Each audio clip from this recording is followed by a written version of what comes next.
For 80 years, American power in the Middle East rested on a predictable foundation: a hardline alliance with Israel and a permanent military presence in the Gulf states. It was an unchallenged status quo that defined global trade. By June 19, 2026, that foundation is gone. Look at the Strait of Hormuz on this map. This single choke point handles a massive portion of the world's energy, and right now it is effectively closed to Western traffic. The blockade creates an immediate crisis of confidence. In the Gulf, regional leaders are looking at the idle tankers and questioning the value of American protection, making the independent power of Turkey and Egypt look increasingly attractive. This physical blockade represents a direct challenge to the Monroe Doctrine, the idea that the U.S. can unilaterally dictate security terms across entire hemispheres. Understanding how this hegemony reached a breaking point requires an autopsy of a single military decision in Iran and the automated technology that drove it. The crisis began with an attempted decapitation strike. The U.S. military launched a preemptive operation to eliminate the top tier of the Iranian government while high-level negotiations were still underway in Oman. The pressure for this strike came directly from Israeli intelligence. They provided the U.S. with a specific assurance: a single, bold move would trigger a clean regime change in Tehran. The strike missed its primary targets. Instead of dismantling the regime, the attack unified the country, triggering a surge of Iranian nationalism that made further diplomacy impossible. This failure was driven by a shift in how the U.S. conducts warfare. We are seeing the debut of the AMIC, the Artificial Intelligence Military-Industrial Complex.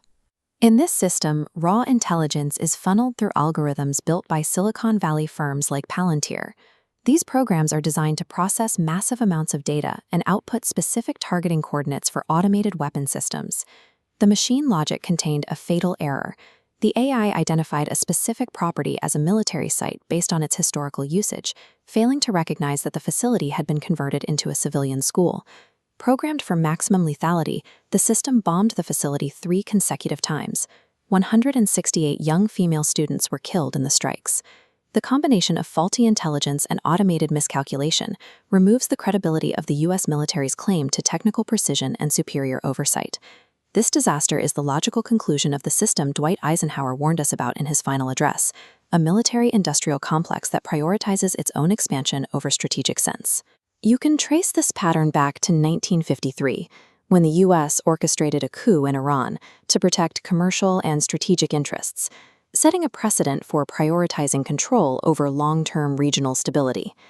Even at the end of the Cold War, the system required new threats to justify its budget.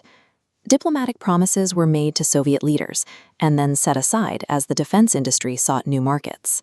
In 1991, American officials verbally guaranteed NATO would not expand 1 inch beyond the unified borders of Germany. The map shows the reality: a profit-driven push that moved NATO's reach directly to the Russian border through the war in Ukraine. This cycle created a series of conflicts in Vietnam, Iraq, and Afghanistan, wars that often served the interests of arms contractors more than the goals of regional peace. When foreign policy is designed to serve the financial requirements of defense contractors, every military intervention eventually carries the risk of becoming a massive strategic liability. The global outrage over the automated civilian deaths in Iran has significantly altered the diplomatic landscape. The historical sympathies once held for the U.S.-Israeli alliance have been replaced by widespread condemnation. The U.S. president is now forced into a pragmatic assessment.